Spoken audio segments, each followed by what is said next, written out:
Madame, Messieurs, vous le savez, c'est toujours un réel plaisir pour nous de vous retrouver pour un nouveau numéro de Face à la rédaction, ce magazine audiovisuel qui vous informe, qui vous divertit d'une certaine manière aussi, a le plaisir de recevoir pour une toute première fois le directeur général de l'agence de la zone économique spéciale congolaise. Il s'agit là de Monsieur Ogi Bolanda. Monsieur Ogi Bolanda, bienvenue sur Univers Télévision. Merci. Et face à lui, comme le nom le dit si bien, face à lui, les journalistes de la rédaction de Univers Télévision, Madame, Messieurs, Guilain Louzamba. Bienvenue, Guilain. Merci. C'est toujours un plaisir de t'avoir sur ce plateau. Merci. À ses côtés, il y a Naomi Lungila Bilengue. Madame Naomi, bienvenue sur ce plateau de Face à la rédaction. Merci, Madame. Et Ben Akili, l'habitué de ce rendez-vous d'actualité. Ben Akili, bienvenue sur Face à la rédaction. Merci, Merveille. Et à vous qui nous suivez, bienvenue encore une fois de plus à vous. Face à la rédaction, reçoit, je le disais, Ogi Bolanda Menga. Il est directeur général de l'ASES. Ogi Bolanda, je me permets de vous laisser le libre choix de vous présenter, car je l'espère que votre présentation sera meilleure que la nôtre. Allez-y. Merci beaucoup. Je m'appelle Ogi Bolanda Menga Momene. Donc je suis le directeur général de l'agence de zone économique spéciale. Je suis congolais. De père et de mère, si on peut le dire. Je suis né à Kinshasa. J'ai étudié ici à Kinshasa. Et j'ai fait mes études universitaires à l'UNIKIN, en économie. J'ai travaillé pendant quelques temps à la Fédération des entreprises du Congo. Et après, j'ai été pendant un temps aussi conseiller au ministère de l'Industrie, avant d'être recruté comme coordonnateur principal du projet de zone économique spéciale par la Banque mondiale, il y a quelques années. Et c'est comme ça que nous nous sommes mis en place pour suivre ces projets de zone économique spéciale, jusqu'à ce que j'ai eu la grâce, en 2022, il a plu au chef de l'État, son Excellence Félix Tshisekedi Tshilombo, de me nommer directeur général. Donc c'est comme ça que je suis devenu directeur général de l'ASES après ce parcours-là. Ogi Bolanda, très souvent on nous dit qu'en Afrique, mais surtout en RDC, ceux qui sont appelés à gérer la chose publique ou encore des établissements publics, très souvent ils n'ont pas fait les études pour ça ou ils n'ont pas suivi le cursus normal. Est-ce que vous avez, nul sans doute dans votre cursus, que ce soit académique ou scolaire, est-ce que ce cursus vous a déjà une fois de plus soufflé à l'oreille qu'un jour vous serez directeur général de l'ASES? Bon, normalement, personne ne connaît l'avenir, mais est-il que quand on a fait l'université, on est appelé à être cadre. Donc, on est appelé à assumer certaines responsabilités, tout à fait normal, mais on voit aussi le parcours de la personne, quelle est l'expérience que la personne Exactement. a. Donc, c'est ce qui a fait que, bon, nous, on a eu la chance d'être là. C'est comme ça que nous sommes là. Et de cette expérience acquise aujourd'hui à la tête de l'agence de la zone économique spéciale congolaise, en quelques mots, est-ce que le Congolais qui vous suit aujourd'hui, le Congolais lambda, peut-il comprendre exactement en quoi consiste l'ASES en RDC? Oui, en fait, ce que je peux dire, c'est que, vous savez, l'économie d'un pays, dans l'économie d'un pays, l'industrie occupe une place très importante. Alors, quand nous avons appris l'histoire économique de ces pays, nous avons appris qu'à un certain moment, dans la vie de ces pays avaient atteint un certain niveau dans l'industrialisation. Je crois que ceux qui ont déjà un certain âge, moi je me rappelle, j'étais encore tout petit, on a vu que dans ces pays-ci, on a produit des véhicules dans ces pays. Si on dit aux gens aujourd'hui qu'on avait produit des véhicules dans ces pays, les gens ne croiraient pas. Si on dit aux gens aujourd'hui que là où se trouve le marché de la liberté à Massina, c'était une usine de production de véhicules, les gens ne croiraient pas. Si on dit aujourd'hui aux gens qu'à Limité, il y avait Limité industriel, Limité résidentiel, les gens ne croiraient pas que dans la partie industrielle, il y avait des sociétés, il y avait des usines du côté des poids lourds, il y avait tout ça. Mais aujourd'hui, qu'est-ce qu'on voit aujourd'hui? Ce sont des résidences, ce sont des églises, ce sont tout ça. Donc, c'est-à-dire que à cause de ce que le pays a connu récemment, au cours de son histoire, si on peut même les rappeler, il y a eu des guerres, il y a eu des ceci. D'ailleurs, aujourd'hui, nous continuons à vivre ça dans l'est du pays. Tout ça a fait que des pans entiers de notre économie ont été vraiment sapés. Donc aujourd'hui, la RDC devient comme un pays qui importe tout. Donc il fallait quand même réfléchir sur comment relancer l'économie congolaise à travers son industrialisation. C'est comme ça qu'est né le programme des zones économiques spéciales.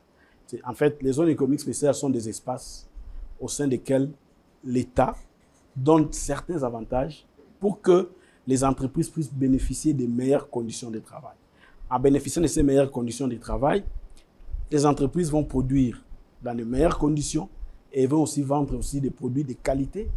Parce que, en fait, les zones économiques spéciales font partie des réformes structurelles de notre économie. Parce que vous savez, une économie ne se développe pas par des mesures conjoncturelles, il faut des mesures structurelles, c'est-à-dire des mesures à long terme. Ce qui fait que, sur base de ces mesures-là, l'économie peut se refaire. C'est comme ça qu'aujourd'hui, au niveau de la RDC, quand on parle des zones économiques spéciales, nous avons la volonté à travers le gouvernement. Vous savez, si je peux revenir là-dessus, le président, lorsqu'il a été élu, il s'est engagé à diversifier l'économie. L'économie se diversifie à travers son industrialisation. Et c'est comme ça que, vous avez vu même dernièrement, lorsqu'il a eu à faire son discours à la nation, il a parlé de la zone économique de Maluku. Exactement. Parce que c'est déjà un exemple, un modèle. Et c'était ça en fait la vision de la zone économique spéciale de Maluku. La ZES de Maluku devrait servir comme une zone pilote. Et sur base de ces modèles-là, nous devrions maintenant dupliquer ça à travers les autres provinces. C'est ce que nous sommes en train de faire. Heureusement que nous avons le soutien des autorités à travers le président de la République lui-même, qui soutient. Parce que je vous dis, faire les zones économiques spéciales, ce n'est pas facile, hein, parce que ce sont des matières qui sont transversales.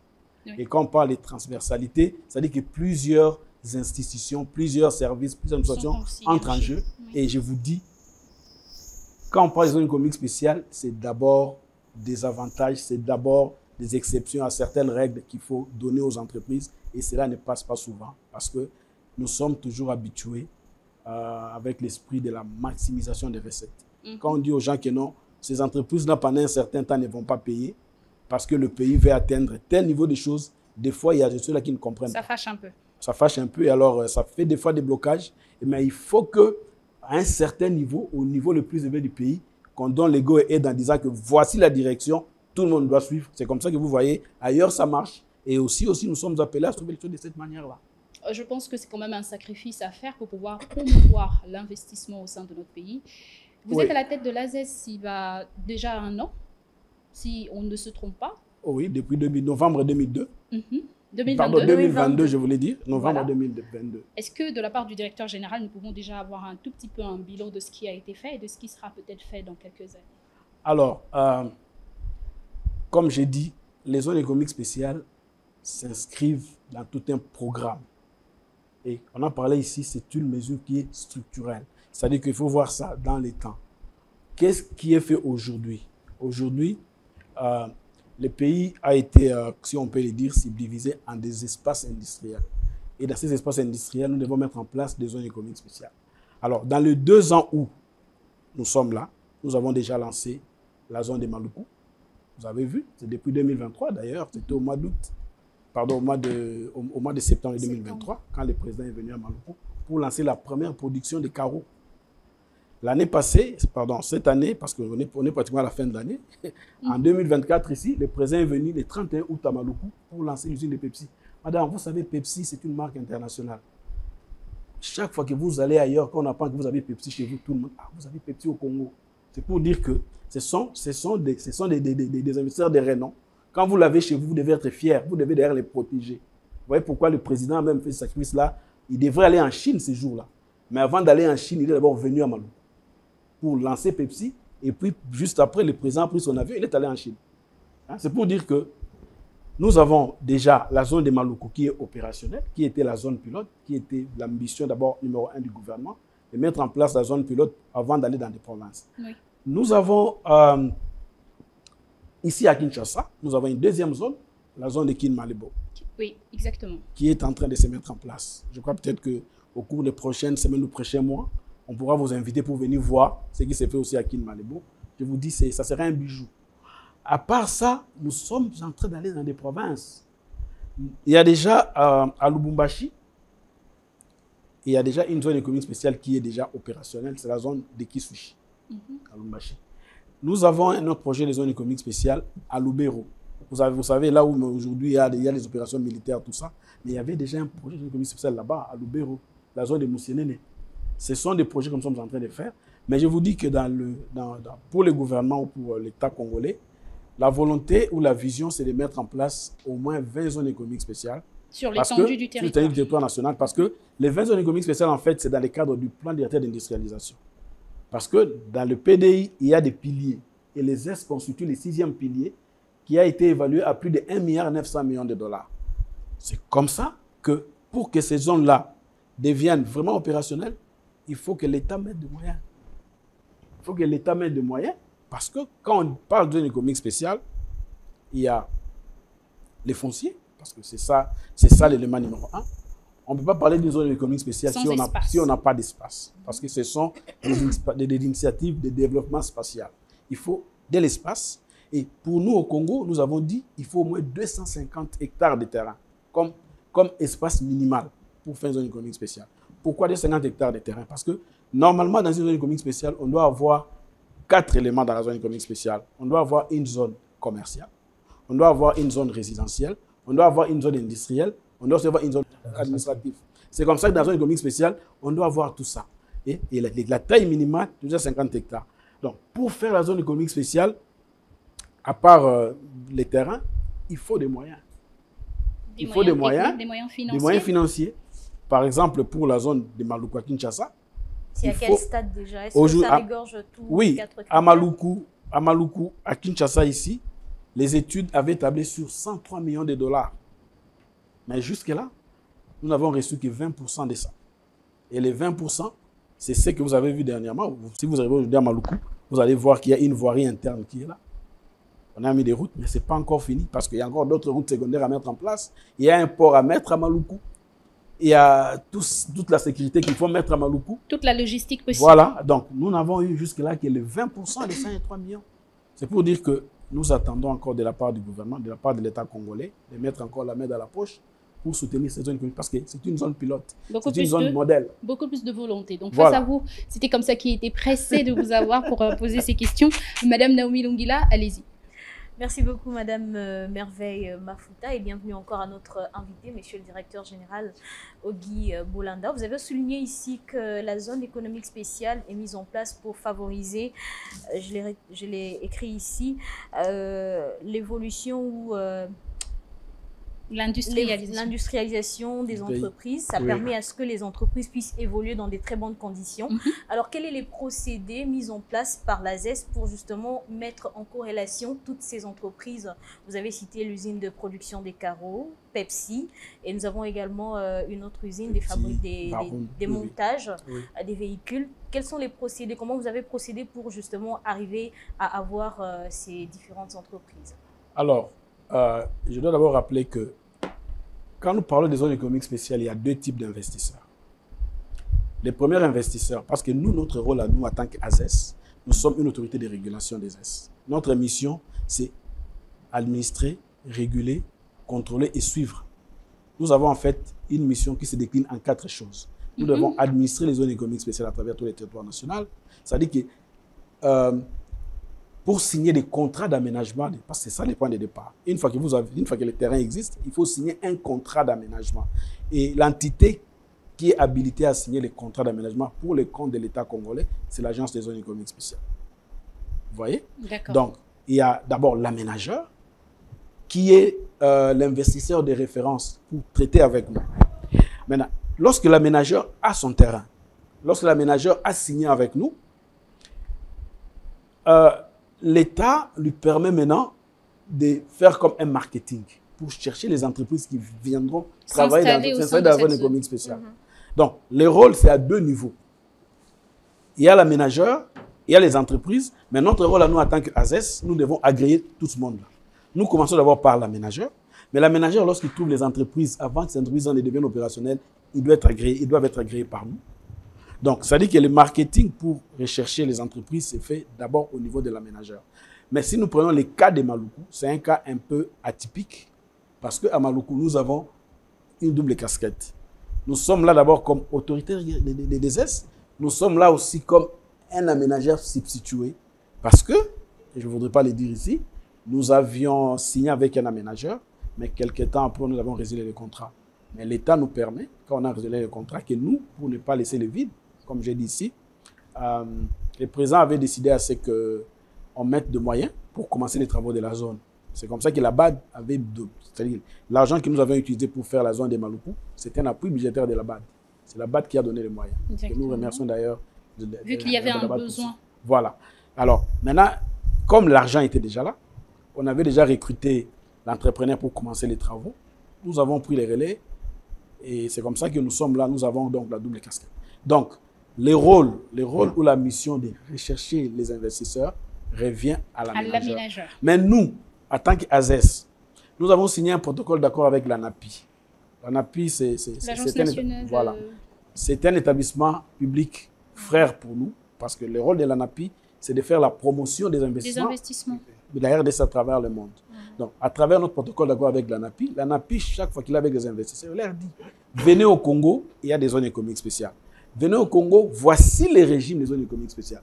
Parce que nous avons tout un régime qui donne des avantages. Et ce n'est pas moindre. Si vous êtes investisseur, vous venez dans la zone économique spéciale, vous avez 10 ans de facilité. Les 10 ans pendant lesquels vous n'allez pas payer des droits de douane. Vous allez mettre en place votre investissement. Il y a beaucoup d'impôts. Vous n'allez pas payer l'impôt foncier, l'impôt sur les véhicules, ainsi de suite. Vous ne payez pas. Tout ce qui est là comme parafiscalité, l'État vous demande de payer 50%. Ça veut dire que tout ce qui est payé à la DGRAD, les entreprises des S payent 50%. Les entreprises des S sont exonérées de payer la TVA. Ils ne payent pas. Est-ce qu'il y a un montant fixe pour investir ou être partenaire de l'ASES? Non. On n'a pas fixé des montants parce que nous sommes dit le climat des affaires au Congo est un peu compliqué jusque-là. C'est justement les efforts sont en train de se faire pour que ça change. On n'a pas voulu que ça soit comme un obstacle. Monsieur le directeur général, vous avez évoqué ici les climats des affaires qui restent encore un problème. Mais est-ce qu'aujourd'hui, les investisseurs peuvent être rassurés de la viabilité de cette zone économique spéciale, principalement de Maluku et de Kinmalebo qui va se mettre en place bientôt? Je crois que une des raisons pour lesquelles on avait voulu mettre les zones économiques spéciales, c'était pour répondre à cette occupation du climat des affaires. Parce que dans les zones économiques spéciales, on dit déjà que c'est un régime particulier. Dans les zones économiques spéciales, par exemple, les contrôles fiscaux ne se font pas n'importe comment. Tout s'est fait en collaboration avec l'agence des zones économiques spéciales. C'était pour rassurer les investisseurs. Dans les zones économiques spéciales, quand vous venez, il y a un guichet unique. Ou s'il y a des taxes ou des choses à payer, tout doit se solder dans la zone économique spéciale. Les jours, je crois que si vous venez à Maluku, vous allez voir, nous avons construit un bâtiment de 3 niveaux pour abriter le guichet unique de la zone économique spéciale. C'est-à-dire que, nous allons y revenir. Voilà. Dans chaque zone économique spéciale, il y a toujours un guichet unique parce que tout doit se faire dans la zone économique spéciale. Tu vois?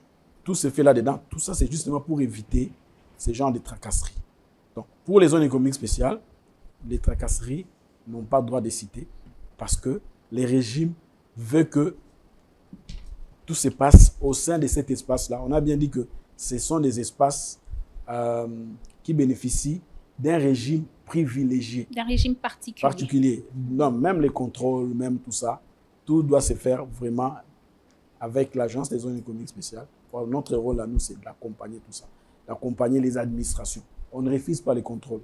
Les contrôles doivent se faire. Les contrôles vont se faire, mais les contrôles doivent se faire en harmonie avec l'agence des zones économiques spéciales. C'est-à-dire que les entreprises des Est, lorsqu'ils reçoivent des documents pour des contrôles, ils envoient ça chez nous. Nous regardons. Et puis après, moi, je signe un ordre de mission. Pour moi, je désigne mes collaborateurs et je mets à leur disposition pour accompagner. L'ASES n'interfère pas, mais l'ASES vient pour que s'il y a des choses à payer, que les entreprises les payent. S'il n'y a pas de choses à ne pas payer, les entreprises ne peuvent pas payer des choses de manière indue. Non. D'une certaine manière, limiter les tracasseries. Justement, c'est ça. C'est ça vraiment le rôle du business. C'est-à-dire que pour les zones économiques spéciales, nous sommes en train de trouver des solutions par rapport à ça. J'ai bien dit aussi au début que ce sont des matières qui sont transversales, qu'il faut intervenir beaucoup de gens, beaucoup d'administrations. Il faut que les autres nous accompagnent. Et de plus en plus, nous avons cet accompagnement-là. Dans cette logique de synergie de Naomi, nous passons la parole à Guilain Luzomba Matita. Face à vous, Ogi Bolanda, directeur général de l'ASES. Voilà, monsieur le directeur général, je vous ai suivi tout à l'heure. Vous avez parlé de la protection des investisseurs. il n'y a pas longtemps, on a suivi la signature d'un protocole d'accord entre l'ASES et l'ARCA, si je m'en abuse. Quel était l'objectif justement de la signature de ce protocole d'accord qui permet justement aux investisseurs de signer des assurances en République démocratique du Congo? Alors, merci pour la question. L'ASES, pour faire son travail, ce travail-là nécessite qu'il y ait l'accompagnement des autres administrations, qu'il y ait l'accompagnement des autres services. Et c'est comme ça que, dans cette veine-là, nous sommes appelés à signer des protocoles avec un certain nombre d'administrations. Et nous avons finalement décidé avec l'ARCA de signer ces protocoles d'accord. Alors, vous savez que l'ARCA a pour rôle de gérer les assurances. C'est l'organe de régulation des assurances au Congo. Et la loi veut que, la loi sur les assurances veut que toutes les entreprises puissent souscrire leurs assurances au Congo. Et les entreprises des zones économiques spéciales ne font pas exception par rapport à ça. C'est comme ça pour les rassurer, pour les pousser. Parce que vous savez, beaucoup de gens, quand ils viennent au Congo, ils croient que les choses ne se passent pas de la bonne manière. Il y en a qui cherchent peut-être à prendre les assurances à l'extérieur du pays. Vous savez, les zones économiques spéciales drainent beaucoup de millions de dollars.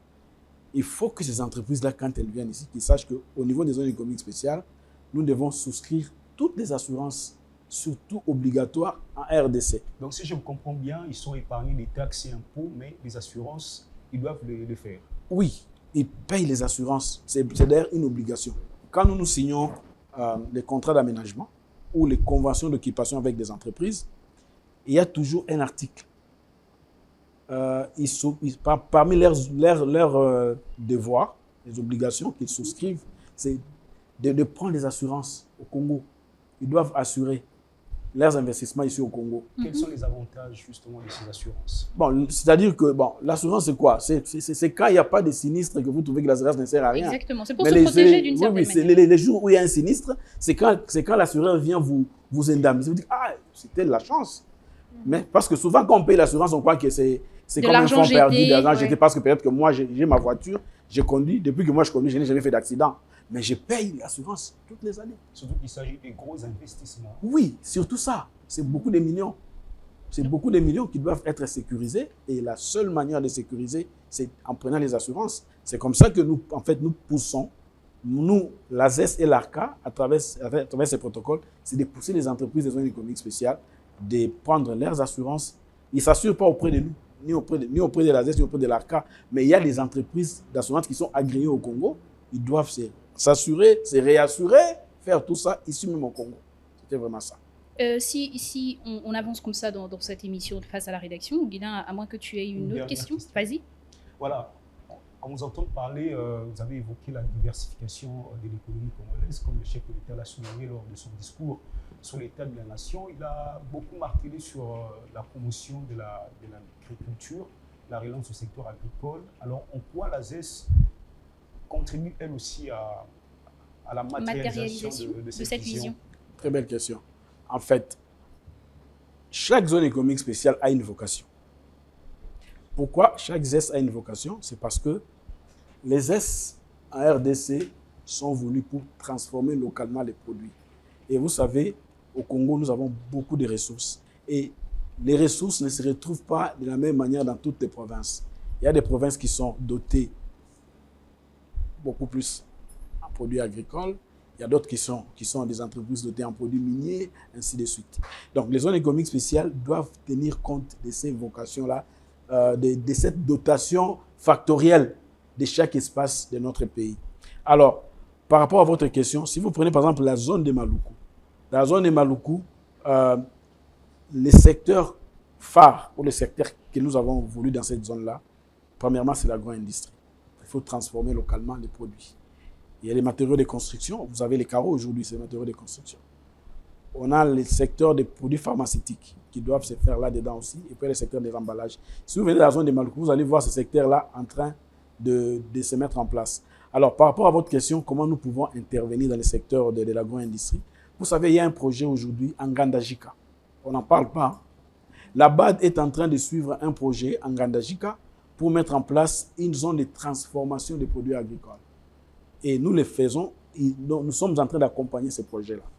Nous allons décréter cet espace, la zone économique spéciale, pour que les entreprises qui viendront dans cet espace-là puissent bénéficier de ces avantages-là.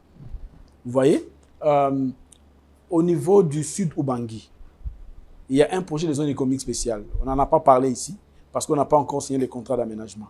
Mais sachez qu'au niveau du Sud Ubangi, les Sud Ubangi, c'est-à-dire la province, l'ancienne province de l'Équateur, c'est une province, dans la cuvette centrale, c'est l'agriculture, c'est les bois, c'est tout ça. C'est la pêche, c'est tout ça. Aujourd'hui, la société Miluna, pour ne pas la citer ici, est en train de mettre en place une zone économique spéciale qui va transformer dans cette partie du pays-là les VA, les cacao, les cafés et d'autres spéculations. Vous voyez, tout ça, c'est pour contribuer dans cette vision-là du chef de l'État de pouvoir donner, voilà, pour promouvoir l'industrie agricole. Vous savez, ici dans les Kwango et partout, ici dans l'ex-Babandundu, nous sommes en train de discuter avec d'autres investisseurs qui viendront aussi pour mettre en place des projets dans cette partie du pays. Vous voyez? Donc tout ça, c'est pour contribuer dans cette vision du chef de l'État. Parce que quand on parle de la diversification de l'économie, c'est l'industrie. Il n'y a pas autre chose. La diversification de l'économie passe par une diversification industrielle aussi. Monsieur Ogi Bolanda, vous avez souligné là où encore pointé du doigt le développement notamment de nos provinces à travers le secteur agricole. Mais qui dit développement du secteur agricole, développement rural, ça passe aussi par des infrastructures. Est-ce que d'une certaine manière, l'ASES est butée à ce problème d'infrastructure qui est notamment le problème assez général de la RDC? Effectivement, c'est un problème. Parce que quand on va produire dans les zones économiques spéciales, il faut que ces produits arrivent sur les marchés. Exactement. Or, ce que nous vivons maintenant, c'est quoi ici? Il y a ce qu'on appelle en économie les cloisonnements des marchés. Les produits issus d'un territoire donné ne peuvent pas arriver au lieu de consommation. Il faut qu'il y ait ces infrastructures-là. Si on peut revenir sur le plan directeur d'industrialisation, c'est un programme du gouvernement. Et dans le PDI, qui est évalué à 58 milliards de dollars, vous allez voir la place qui est laissée aux infrastructures ferroviaires, routières, électricité, ainsi de suite. Fluvial aussi. Tout ça. C'est tout un programme où c'est même chiffré. C'est-à-dire que si nous prenons le temps, là c'est au niveau le plus élevé, si on prend le temps de se mettre, de prendre les choses vraiment en regardant, nous avons des choses que nous avons déjà fait dans ce pays qui ne demandent qu'à être poussées. Donc, les infrastructures, c'est très important. C'est la raison pour laquelle, disons, dans le PDI, les S occupent la 6e place parce qu'avant les S, il y a des infrastructures. S'il n'y a pas d'infrastructure, on n'aura rien. Regardez, par exemple, aujourd'hui, nous sommes en train de produire à Maluku. Il faut que ces produits-là arrivent même à l'intérieur du pays. Il faut que, les fleuves soient balisés. Exactement. Il faut que la RVF fasse son travail. Il faut que les autres services publics fassent leur travail pour que ces produits-là puissent arriver partout. Donc, les infrastructures, comme quelqu'un disait, sans infrastructure, il n'y a pas de développement. Il n'y a pas de développement. Ben Akili, allez-y. Je vais rebondir sur cette question. À quand la matérialisation de ce PDI? Parce qu'on en parle chaque année. Hein. Exactement. Mais ce que nous sommes en train de faire, c'est déjà ça. Nous sommes déjà en train de mettre en place des zones économiques spéciales. Il n'y a pas que les S, il y a d'autres secteurs. Les infrastructures, les routes, vous voyez ce que nous sommes en train de faire aujourd'hui. Par exemple, le président a parlé de la route Kalamba-Mbouji. Nous avons un projet des zones économiques spéciales. Depuis quelques années, ça va venir. Il y a de cela 2 ans, on avait fait une mission dans les Kasaï pour ce projet de Kalamba-Mbouji. Maintenant qu'il y a... Parce que les gens étaient un peu douteux, parce qu'il n'y a pas d'infrastructure, il n'y a rien, il n'y a pas d'électricité, il n'y a rien. Comment est-ce qu'on peut amener une zone économique spéciale? Maintenant qu'on est en train de parler de ces projets, les présents s'est même engagé. Vous savez, des projets ont même déjà commencé. Il y a déjà un certain nombre de kilomètres de cette route-là qui ont été réalisés, mais ça doit arriver jusqu'à la fin. Mais c'est ce qui fera que nous serons maintenant motivés à aller faire une zone économique spéciale. Parce que nous savons qu'il y a la route qui passe, l'électricité, il y a des projets qui vont amener l'électricité. Mais comme nous disons, ce ne sont pas des choses qui vont se faire en une année. Mais les gens doivent être patients. Ce sont des projets d'investissement à long terme qui vont demander un certain nombre de temps. Mais nous commençons, comme Keynes disait, le long terme, c'est aujourd'hui. Et long terme, c'est aujourd'hui, c'est-à-dire que nous devons déjà, c'est que nous comptons faire demain, on doit déjà commencer à le faire aujourd'hui. On doit déjà mettre les routes, on doit amener l'électricité, on doit amener les zones économiques spéciales, et peut-être 10 ans après, les gens verront que ça a changé ici. Messieurs et dames, quand nous avons commencé, on va y revenir, le projet des Maluku. Vous savez que la zone des Maluku a été créée depuis 2012. Pourquoi on a lancé la première production en 2023? C'est parce qu'il y avait des préalables. Il y avait des préalables. Qui ont pris autant de temps? Bien sûr, qui ont pris autant de temps. Pourquoi? Je n'ai pas dit au début. Pour faire une zone économique spéciale, il faut du foncier, il faut des infrastructures, il faut une agence comme l'ASES, pour l'ASES. Il faut un cadre réglementaire. Ça a pris du temps. Je réponds déjà à votre question. Je sais que vous allez poser cette question-là. Lorsqu'on table pour créer une agence, on doit déjà répondre à certaines questions liées à ces préalables. Justement. Pourquoi attendre beaucoup d'années pour qu'aujourd'hui, l'opinion... Ça ne dépend pas de nous. Nous sommes au service de l'État. Ça dépend d'autres niveaux parce que c'est les législateurs. Okay. Pour mettre en place les zones économiques spéciales, on doit se rappeler qu'à un certain moment dans l'histoire de ces pays, on a eu un régime de zones franches. On a parlé de zones franches d'Inga. Peut-être ceux qui ont un certain âge ou qui ont appris ça dans leur histoire économique, on a parlé de la zone franche d'Inga. Informez-les alors. Voilà, c'est un régime qui n'existe plus parce que le régime de la ZOFI a été abrogé par le régime de Code des investissements.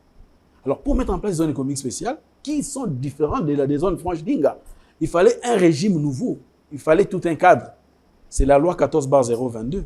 Cette loi-là est entrée au Parlement en 2010, mais elle est sortie du Parlement en 2014. 4 ans après. 4 ans après. Quand on a publié la loi en juillet 2014, il fallait quelques mois pour mettre en place l'agence. Parce que la loi dit en son article 6 que l'administration des zones économiques spéciales relève d'un établissement public. Et c'est l'agence des zones économiques spéciales. Il fallait mettre en place les structures de l'agence. Regardez, depuis 2014, les structures de l'agence ont été mises en place en 2022. Vous vous imaginez un peu? On a perdu combien de temps? C'est la mauvaise foi alors? Non, moi je ne dis pas que c'est la mauvaise foi. Mais selon vous, je constate qu'on a mis 8 ans pratiquement pour mettre en place l'agence des zones économiques spéciales. C'est vrai, nous avons travaillé avec un régime qui était transitoire. C'est-à-dire quoi? D'abord, j'ai dit aussi au début que j'étais d'abord recruté comme coordonnateur du projet. Après avoir été recruté comme coordonnateur du projet, comme ça prenait du temps pour lancer l'agence, j'avais été responsabilisé comme chargé des missions, justement pour lancer cette agence-là. C'est comme ça que l'agence a été lancée en 2015. Mais j'étais une autorité transitoire. J'étais un chargé de mission. Un chargé de mission, il a les prérogatives d'un directeur général, mais il n'est pas directeur général parce que dans les établissements publics, c'est les présidents publics qui nomment. Ce n'est pas les premiers ministres. C'était comme une transition. Alors, tout ça aussi, il n'y avait pas de conseil d'administration. Il fallait avoir tout ça. Et nous avons eu ça en 2022. Donc, c'est-à-dire qu'on a pris du retard pour faire des choses, mais aussi, il faut aussi dire aussi qu'il y a aussi un problème de financement. Pour faire les zones économiques spéciales, mon frère, on ne doit pas attendre le budget de l'État qui vient d'être promulgué ici. Il faut que nous puissions avoir un fonds de financement des ES. En tout cas, ce que nous avons vu ailleurs, et tant qu'on est là en train de gérer des zones économiques spéciales, nous avons aussi à visiter d'autres pays. Nous avons eu à visiter d'autres projets de zones économiques spéciales. Nous avons eu à voir ce qui s'est fait ailleurs. Un autre regard. Voilà. Qu'est-ce que les autres ont fait pour arriver là où ils sont aujourd'hui? Ils n'ont pas attendu que ce soit dans les budgets de l'État qu'on dise qu'on va donner à l'ASES $1 million. Ça ne signifie rien pour les zones économiques spéciales. Mais c'est ce que vous avez dupliqué alors? Oui, c'est-à-dire quoi? Nous sommes en train de faire un plaidoyer pour qu'on mette en place un fonds de financement des ES. C'est-à-dire quoi? Quand on parle de fonds de financement des ES, c'est-à-dire que ce n'est pas qu'on va mettre en place un établissement public, non. Les fonds de financement des ES, c'est un moyen, ce sont des moyens que l'État réunit autour de l'ASES pour que nous puissions être libres de mener les projets. Aujourd'hui, depuis l'année passée, il a pris au chef de l'État de modifier la loi sur les zones économiques spéciales. Et en modifiant cette loi à travers l'ordonnance de 2023, on nous a donné le pouvoir même de mener les études de faisabilité dans les zones économiques spéciales, des projets de zones économiques spéciales. C'est une avancée? Bien sûr, détail. Aujourd'hui, nous pouvons, nous, agence des zones économiques spéciales, si on a des terrains, commencer déjà les études de faisabilité, faire les études de marché avant de chercher les investisseurs. Sans aucune interférence? Bien sûr, mais il faut que nous puissions avoir des moyens. Je vous ai dit ici que au début de l'année prochaine ici, nous devons faire des missions d'itinérance dans des provinces. On doit aller dans les Kasaï. Vous savez, on est en train de parler du port à nos profonds de bananes. De ces côtés-là aussi, on doit mettre en place des zones industrielles. On doit y aller. Mais il faut que nous puissions avoir des moyens. Si chaque fois que nous devons nous déployer, on doit faire des bons d'engagement pour aller prendre l'argent au trésor public, ça sera très compliqué. Ce n'est pas que les gens ont la mauvaise foi, non. C'est parce qu'il y a tellement de besoins que deux fois, celui qui est habilité à ordonner les dépenses publiques, des fois, il a des maux de tête. Je vais donner à l'ASES, il y a la guerre à l'Est, je vais payer les salaires, je vais faire ceci. C'est beaucoup de choses à la fois. Alors que si nous avons un fonds, par exemple, si on a fait la zone de Maluku, c'est parce qu'il y a eu cet appui budgétaire de la BAD. On a mis de côté plus de 25 millions de dollars en disant ça, c'est pour la zone économique spéciale. Maintenant, on a donné ça à une agence d'exécution, la CFF. Nous présentons les besoins et ils financent. On a les résultats aujourd'hui. Allez à Maluku, vous allez voir. Les résultats, ce sont ces investisseurs qui sont en train de venir parce que nous avons créé les cadres. Qui apportent également des fonds. Oui, et ils viennent. À quoi servent ces fonds? Quelle est la répartition? L'investisseur, quand il vient, ce n'est pas l'argent qu'il nous apporte. Nous, ce que nous faisons, l'argent avec l'argent de l'État, c'est les infrastructures pour sécuriser ces investissements-là. Maintenant, lui, quand il vient avec son argent, il investit. Aujourd'hui, l'entreprise des carreaux, il a amené son argent, nous avons donné les cadres, il a construit, il est en train de vendre ses carreaux. Même si cette entreprise n'arrive pas à couvrir d'abord la ville de Kinshasa. Non. On parlait de la RDC. Non. La RDC est grande. Et surtout la concurrence extérieure. Oui. Les problèmes, puisque vous parlez de ces cas-là, de Maluku, de Caro, le ministre du Commerce a pris un arrêté qui a interdit seulement du côté ouest. On ne peut pas importer des carreaux du côté ouest parce que nous avons une industrie locale qui est là. Même si nous faisons partie de l'OMC et tout ça, les règles de l'OMC reconnaissent que quand une industrie est là encore naissante, on peut la protéger. Nous avons une industrie naissante qui est là aujourd'hui. Il est tout à fait normal que l'État congolais puisse protéger cette industrie jusqu'à atteindre un certain niveau de maturité. Vous voyez? Et les carreaux qui sont produits ici, ce sont des carreaux de qualité. Pourquoi est-ce que vous voulez que les autres amènent des carreaux, des fois qui rentrent en contrebande? C'est ça le problème que nous avons. Les entreprises des zones économiques spéciales, normalement, ne peuvent pas frauder. Pourquoi? Parce que ce sont des territoires sous douane. Et à cela 2 semaines, le directeur général des douanes a même pris la décision de mettre en place un bureau de douane à Maluku. C'est-à-dire que et les entrées et les sorties dans les zones économiques spéciales sont filtrées. Ce n'est pas n'importe qui entre. Alors que d'autres qui font venir des produits de l'extérieur en contrebande de fois. Monsieur le directeur général, l'État accepte ça comme ça, et puis ils viennent ici, ils bradent les prix. Depuis que nous avons les carreaux ici, les prix des carreaux sensiblement baissé. C'est ça les effets de la zone économique spéciale. On vous sent très optimiste et très impliqué, mais le Congolais lambda a comme l'impression que l'ASES ou la ZES congolaise promeut plus les investisseurs étrangers en lieu et place des investisseurs congolais ou des entrepreneurs congolais. Est-ce que c'est le cas réellement? Il y en a beaucoup ici. Non, ce n'est pas le cas. La RDC fait partie de l'OMC. L'OMC qui veut dire? L'Organisation mondiale du commerce. Exactement. Et parmi les règles de l'OMC, il faut éviter la discrimination. Il faut éviter la discrimination. On ne va dire que nous n'acceptons que les entreprises telles. Non. Il y a toujours une discrimination positive qui peut être là. Par exemple, si vous prenez par exemple l'ARSP aujourd'hui, l'ARSP, selon la loi de la sous-traitance, c'est tout à fait normal. Nous voulons promouvoir la classe moyenne congolaise. On dit que pour être sous-traitant, il faut que 51% soient des Congolais. Bravo, c'est bien. Ça, c'est une impulsion du directeur général, Miguel Kachal. Oui, c'est tout à fait normal. Nous voulons, c'est la vision du chef de l'État, il dit, je vais créer des millionnaires. On va le faire comment? Ça ne se décrète pas. Il faut mettre des mécanismes en place. C'est comme ça qu'on a accepté que 51%, ça c'est les capitales. Mais on n'a pas exclu les étrangers. Nous, dans la zone économique spéciale, comme ce sont des gros investissements, vous savez par exemple qu'une entreprise comme celle de Caro a déjà dépensé plus de 60 millions de dollars. L'entreprise Pepsi qui est là a déjà dépensé plus de 46 millions de dollars. Alors vous pensez que les millions de dollars là, ça court les rues? Si vous commencez à mettre des restrictions comme ça, c'est trop compliqué. Elles n'ont pas encore bénéficié? Hein? Ils n'ont pas encore récupéré cet argent. Non, ils viennent de commencer, non? C'est pourquoi ils sont là pour plusieurs années. Ils sont là pour plusieurs années. La production. Non, ils sont là pour plusieurs. Ils sont là On pour sent la plusieurs années. ténacité de Ben Akil. Ils sont là pour plusieurs années et ils sont là avec nous pour Mais il n'y a pas plusieurs encore années. des entrepreneurs congolais dans la zone. Non, j'étais en train de venir. Mhm. C'est pour dire quoi? En 2012, nous avons fait un appel aux investisseurs. Parce que j'ai dit qu'au début, nous étions un projet Banque mondiale. On a fait un appel aux investisseurs pour savoir qui pourrait venir de la zone de Maluku. Nous, on n'a pas eu de Congolais. Ah bon? Nous avons eu des réponses des gens qui étaient... Parce que c'était un appel... L'appel avait été fait dans le journal Jeune Afrique. C'est d'ailleurs le copyright qu'il avait fait à l'époque. Nous avons vu des gens qui avaient écrit de l'extérieur du pays qui voulaient venir. Ici, les gens ne croyaient pas pour venir dans les zones économiques spéciales. Personne ne croyait. Le Congolais est pessimiste. Ils ne croyaient pas. Même les secteurs privés locaux ne nous accompagnaient pas.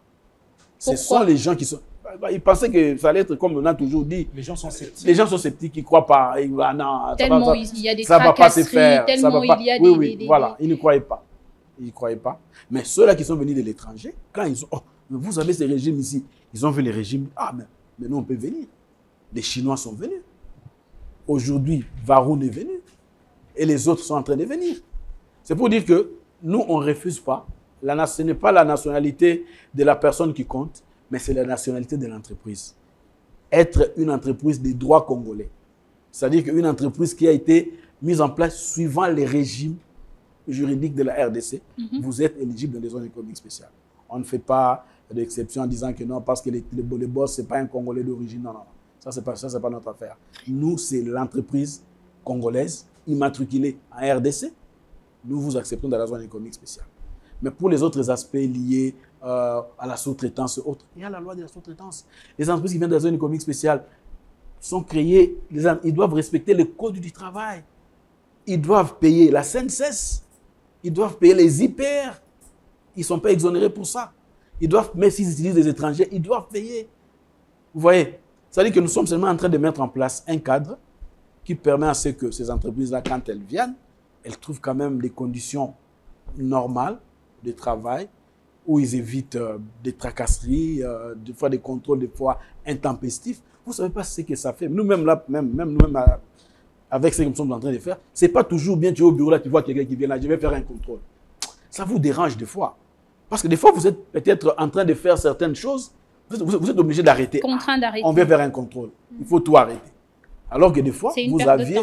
Mais alors que si les contrôles, c'est qu'on fait les contrôles à telle période, on se prépare. Ah, je sais par exemple qu'au mois de juin, j'aurai un contrôle. L'audit se prépare toujours. Ça se prépare. Mais souvent, des contrôles intempestifs, là, ça dérange. Très buté par la le temps. création d'emplois. Exactement. Prônée par le chef de l'État, Félix-Antoine Tshisekedi Tshilombo, qui met au centre de son intérêt la population. Est-ce qu'il y a un impact positif dans la création de l'emploi pour les Congolais, puisque ce sont des investisseurs étrangers qui viennent? Bien sûr. Les étrangers, ils viennent, bien sûr, mais en termes de chiffres, s'il faut évaluer. En fait, quand nous agréons les entreprises au sein des zones économiques spéciales, nous les agréons d'abord sur base de ce qu'elles déclarent, que nous voulons faire ça. Nous voulons faire ça, nous allons employer autant. Aujourd'hui, si vous allez à Maluku, l'entreprise des carreaux emploie pas moins de 500 personnes. L'entreprise Pepsi emploie pas moins de 350, ça ne sont pas directs, hein, pas moins de 250 personnes. Chaque jour, les gens vont travailler là-bas. J'ai dit que nous avons signé avec 12 entreprises qui vont se mettre là-dedans. Ils vont créer combien d'emplois? Si chaque entreprise crée au moins 250 en moyenne, parce que les moyennes ont toujours cette faiblesse d'être influencées par les valeurs les plus grandes ou les plus petites. Nous prenons en moyenne 250. Si nous avons 10 entreprises, nous avons au moins 2500 emplois là-dedans, direct. Mais vous savez, au Congo, chaque famille a au moins 5 enfants ou 5 personnes derrière. Vous voyez ce que ça peut faire. Et ça, ce sont des emplois directs, mais autour de ça, il y a d'autres services qui vont venir. Parce que quand on parle des entreprises de zones économiques spéciales, toutes les entreprises qui viennent des zones économiques spéciales ne sont pas nécessairement des entreprises exonérées. Il y a des entreprises de services. Les banques qui viendront des zones économiques spéciales ne seront pas exonérées. Les entreprises d'assurance ne seront pas exonérées. Ceux qui viendront pour faire les travaux de gardiennage, les travaux peut-être de sécurité, assainissement. Ils ne bénéficient pas du régime des zones économiques spéciales. Les régimes des ZES ne bénéficient qu'aux entreprises de production. Ceux qui viennent là comme entreprises qui accompagnent ne sont pas concernés par ça. C'est comme ça des fois quand on dit que quand les gens sont en train de faire par exemple peut-être les procès des zones économiques spéciales, c'est parce que des fois les gens oublient tout ça. Il n'y a pas que les entreprises qui signent avec nous, mais il y en a aussi d'autres qui viennent, qui accompagnent. Mais toutes ces entreprises-là, ils sont aussi régis par des législations particulières, mais qui ne concernent pas les zones économiques spéciales. Donc c'est pour dire que les zones économiques spéciales, c'est une chance pour la RDC. C'est vraiment une chance et nous devons, les autorités doivent vraiment accompagner ces régimes des zones économiques spéciales. Et je l'ai dit et je le répète encore, je ne cesserai de remercier le président Tshisekedi parce que je vous dis, en 2019, oui, nous avions un problème pour continuer Maluku. Il y avait des problèmes d'argent qui se posaient parce que les partenaires qui nous accompagnaient avaient arrêté les projets. Et nous, il n'y avait pas de moyens, mais c'est le président. L'argent qui était venu, c'était pour financer les Covid-19. Mais le président a dit non, prenez une partie, mettez ça dans la zone économique spéciale. C'est comme ça que la BAD a mis l'argent et aujourd'hui, nous avons des résultats. C'est pour dire que si on met des moyens, s'il y a l'accompagnement des autres, je crois que dans les années à venir, on parlera du Congo. On le sent, votre implication, mais c'est aussi celle du président Félix-Antoine Tshisekedi qui déploie comme ça assez des moyens. Il est sur tous les fronts. Vous l'avez vous-même souligné en l'entame de cette émission qu'il était là personnellement pour pouvoir lancer la zone économique spéciale pilote de la zone de Baloukou, aussi avec d'autres entreprises, notamment Pepsi. Nous allons nous souvenir de cette couverture magnifique de Mme Naomi Lungila sur place. Et la zone économique spéciale ou encore la ZES fait partie de tous ces moyens déployés par le président de la République. Dernièrement, on l'a vu avec le corridor de Lobito qui est un grand projet. Est-ce que vous vous sentez très rapidement concerné par ce projet aussi? Bien sûr. Madame, partout où il y a des corridors de développement. Vous savez qu'au niveau du ministère de l'Industrie, nous avons tout un service public qui s'occupe des corridors de développement. Et la vision, c'est quoi? C'est que partout où il y a ces corridors de développement-là, on doit mettre en place des zones économiques spéciales. Les corridors de développement, c'est ces corridors qui vont amener les infrastructures. Et nous serons là maintenant pour mettre en place maintenant les zones économiques spéciales pour transformer localement les produits congolais. Voilà, en fait, le mécanisme est déjà bien pensé. Il n'attend que d'être appliqué. En fait, c'est ça. Impulsé. Voilà. Mingi. Na lokota ya falansa totika ete baepe baza kolanda biso ba maniola muke penza makambo nini to sololi mokonzi ya agence ya zone économique spéciale ya mboka démocratique ya Congo. Est-ce que koki ko maniola mbango na lingala eloko nini to sololi awa biso na bino? Merci. Alors napesi ba mboka nyoso mbote o disons temps ya kolanda biso. Alors makambo sololi awa naza invité pona tolba makambo Italie ba investissement na mboka na biso. Omoni mboka po batu bazwa misala na loba on lingala po batu baye ba bien esengi que baye mimbongo dans les parties économiques baye mimbongo bazala ebele tango bango bakoya bakutaki bamona ke na mboka na biso mamuzo ki ne malamu. Yango moni bakonzi ya mboka tata mokonzi zwaki mokano ke to sala ba zone économique spéciale. Tata mokonzi alingi to sala au moins 20 zones économiques spéciales. Tout komi balé na lingala. To ko sala ngonyo na Kinshasa te. Po Kinshasa eza Congo te. To ko sala ndenge mboka ezalaka liboso kala na Équateur, to ko sala na ba Congo, to ko sala na Bandundu, to ko sala na Kasai, to ko sala na Katanga, to ko sala partout. Bisika nyoso wana toza déjà na ba makanisi o toni ko sala yango. To sala ngo pona nini? To sala ngo parce que moni Nzambe apesi mboka na biso bokulaka ebele. Toza na ba richesse ebele. Toza na ba minéraux, toza na o etali bilanga. Nyoso wana esengeli na biso to sala que ezala donc to transformer ngo localement ke baye parce que tango yango go sala que to transformer localement bana na biso baleki na biso bandeko na biso bakozwa misala. Oui, pourquoi les lots batu baza kotika bisika ba vanda isika ba kola kolwa kwa Kinshasa ko gende Lubumbashi ko gende Lualaba parce que isika bango ba vandi kuna bazo mona vite.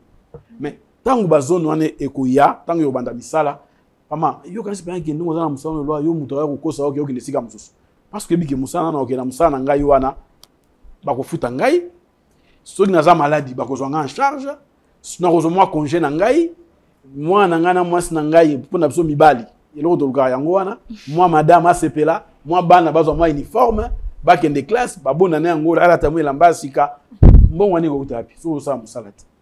Alors c'est comme ça que na bazone économique spéciale wana en fait tolingi tozongisa bato baya Kinshasa ka bamona ndenge ezalaka limité ezalaka liboso kala bamona ke tokomi susu kosala biloko ya biloko ana mboka na biso lelo tokomi kosala bakaro bozomona karo ezouta libanda te karo ezani mabela mboka te yango bazosala ndenge basalaka sima na Congo na Congo central ndenge bazosala lelo karo na Kinshasa lelo bato bazomela Pepsi nga na yebi ke Pepsi elongwa na Kinshasa vers les années 99 2000 mais lelo Pepsi ezongi pona nini parce que bamoni ke toza na marché mo eza monene bato bazali ebele bato baza kosala mosala bazali pe kozoma mwa lomeya na bango basangeli kolia basangeli kolata il faut tozongisa biloko nyonso tu yango wana bazone économique spéciale eye mpo nango tolingi ke biloko na biso oyo nzambe apesa biso totransforme yango localement pour que bandeko na biso bazwa misala bandeko na biso baprofite na oyo eza mabele oyo nzambe apesa biso.